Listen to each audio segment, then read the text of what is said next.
Hey, what's going on, people? It's me again with another video, and today's video it is regarding trimming, how to trim these plastic frames or plastic trims for your double din stereos.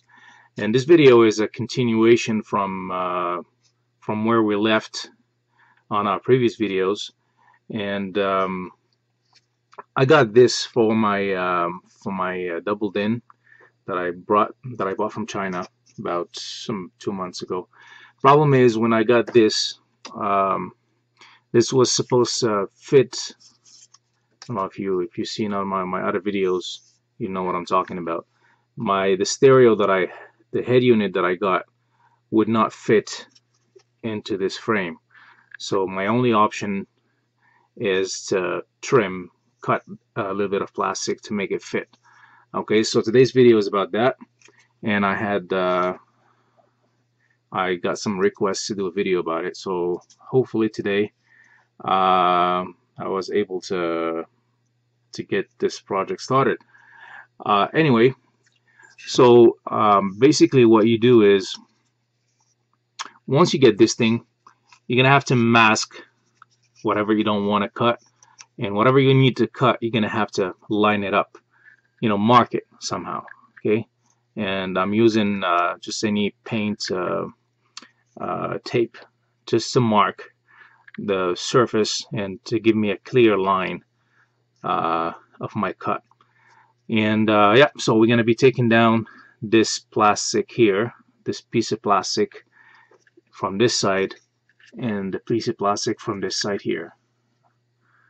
Alright, so what we need to do this job, what we will need, actually, what tools we will need to do this is pretty easy. If you have the exact tools or the right tools to do it. Basically, there's two ways to do it in my that I was thinking about. The first thing, the first tool I was trying to use is the any wood router with a flush trim would probably do the job. But after I thought about it, it's gonna be a lot of work, a lot of preparation, and I was not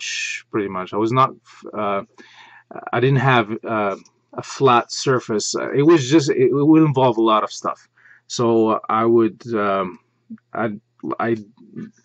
basically prefer to use any rotary tool to do this. And the tools I'm using today, I'm using this. This is like a rotary tool, but that comes with this long extension that holds the cutter here. So when this spins, it spins the wheel, and the wheel will cut. And this is a special, not special, but this is the bit or the wheel that I'm going to be using. It's diamond encrusted kind of thing. This is good to cut tiles, ceramics, plastics, according to the manufacturer, according to the label. So we're going to be using this, and we just mount it basically on here. Make sure this is tight and it's not loose. And this rotary tool has a speed control. You can control your speeds here. We're gonna be using number 3, and we'll go from there. If it's too slow for the cutting, then we'll increase the speed as we go. The other tool that was ready under my hand was this one. Is this Dremel tool? It's made by, well, Dremel tool. It's a rotary tool as well. It's made by JobMate.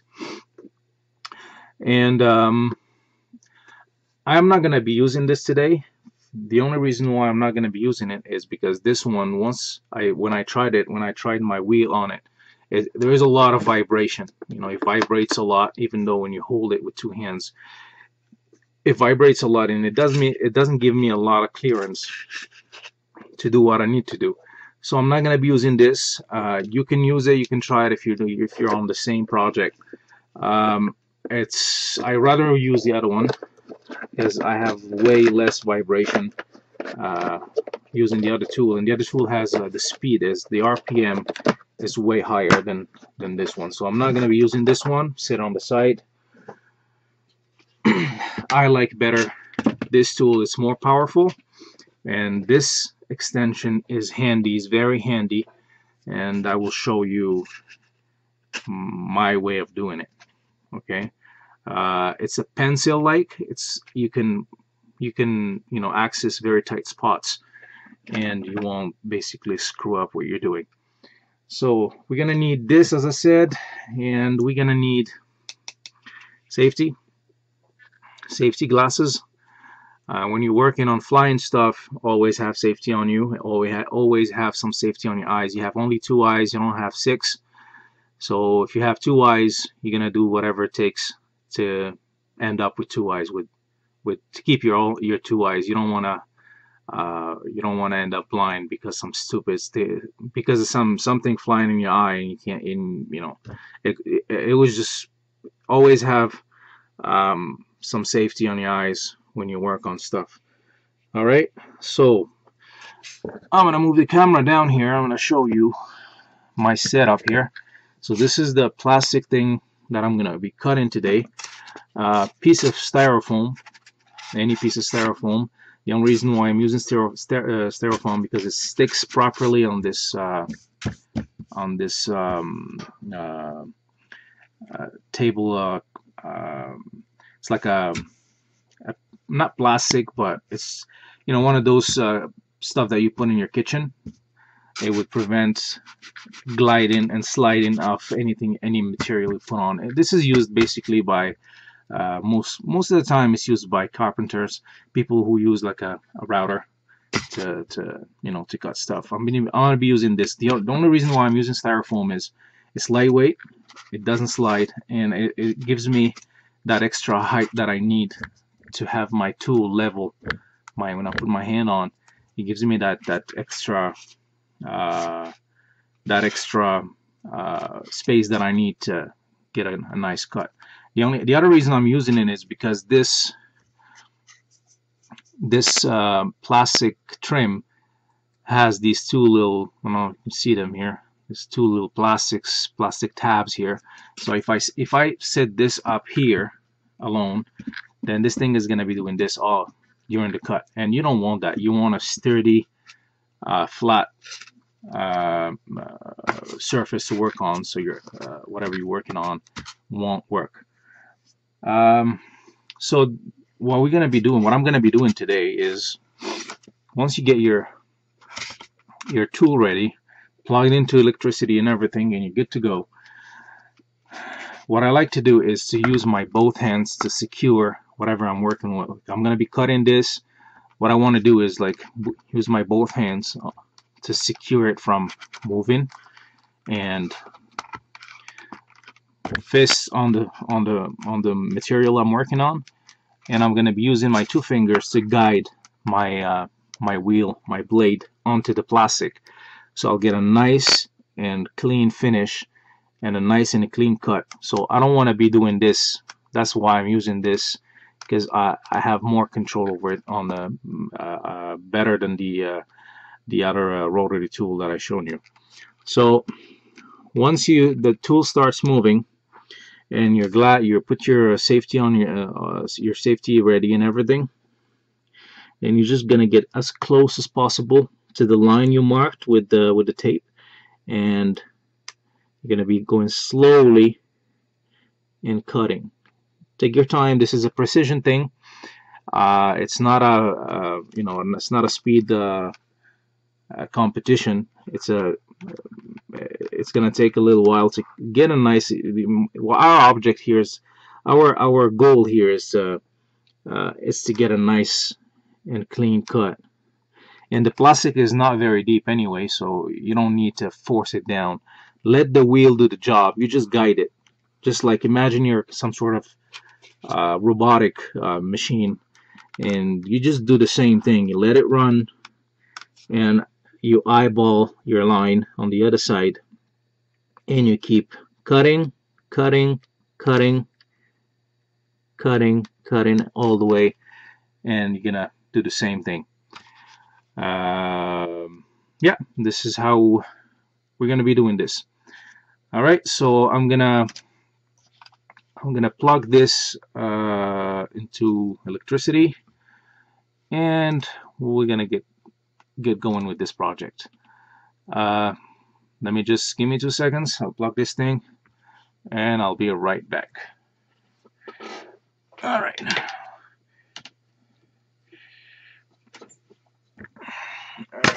Where's my plug?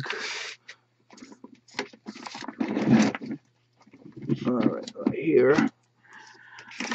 So as I said, you don't have to go high speed first. If you have like a variable speed on your tool, start always in the middle. See how it feels like, how fast it goes, and if there is any vibration. And as you go, you can adjust your speed to how you want it. All right, let's go.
All right.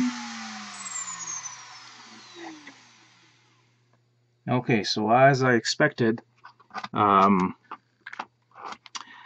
speed is too high, as you can see here, and it's melting the plastic. I don't know if you can see it, but it's going way too high, and it's basically just gonna remove this excess of here. So I'm just removing this excess of plastic. I don't know if you can see it, but it cuts right through, just like butter, just like we want it. The only thing is the speed is way too high, and it's melting the plastic. And if you melt the plastic, what's going to happen is you're not going to have a good visibility of what you're doing, and you're gonna start cutting on top of what you don't want. So I'm going to reduce the speed here. My speed was 3,000 RPM. I'm going to put it back right on 1, and we'll do that again and see how it works. All right, here we go.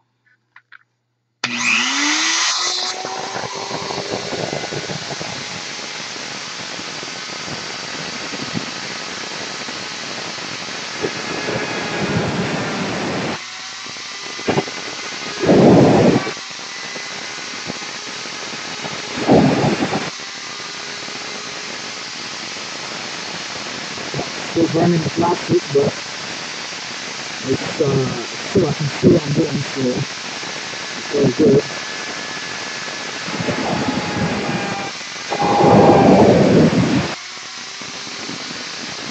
All good.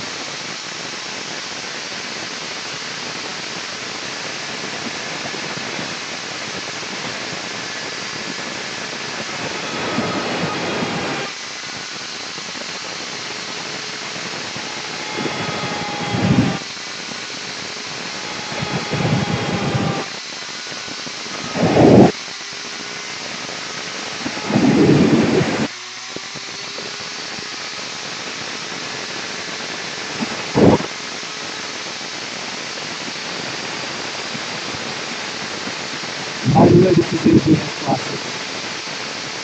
It's very easy to cut.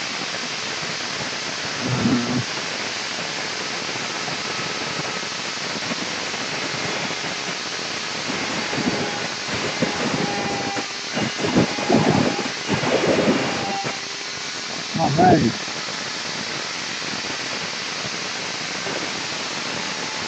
Stop this for a second.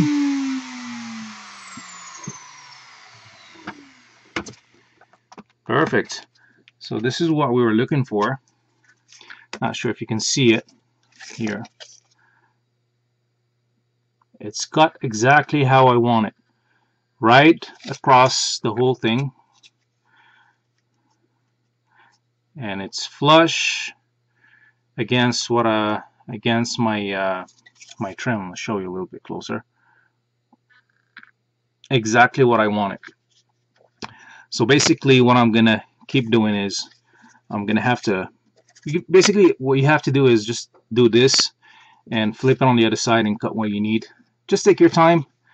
It shouldn't be taking long. It cuts really like as smooth as butter, and it gives, because thing is with this wheel, it has diamond, like it's encrusted with diamond blades, whatever they call stones, and it cuts this way, and at the same time it trims, it flushes whatever excess you have. So that's why I'm going with only 1000 RPM here. This is my lowest setting, which is good enough. I would like not to have the plastic burning, but in my case it wouldn't be a problem because I can grind it with this.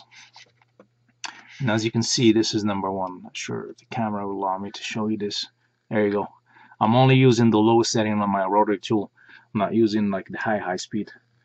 And this is all you need, basically. So I'm gonna keep doing this, get the job done, and I'll show you the finished product when I'm done. Alright, see you in a bit. Alright, so we're back again, done with cutting. This is the plastic pieces that we cut from the frame, from the trim. And alright, so we ended up with this. It's exactly what we wanted. I don't know if you can see it. There you go. It's exactly the width that we wanted. Now what we have to do is take a file, a fine file, and you're gonna start filing on those rough edges, because we're gonna be left with some rough edges. Try to, you know, file those rough edges out and smooth it out as much as you can. That would give it like a nice feel, and it would basically, you know, even the looks of it would look better. By the way, all this this thing is gonna be hiding, like most of this spots that we cut is gonna be hiding on the frame of the head unit that we have. So it wouldn't be it shouldn't be a big deal. I know some people are very picky about stuff. I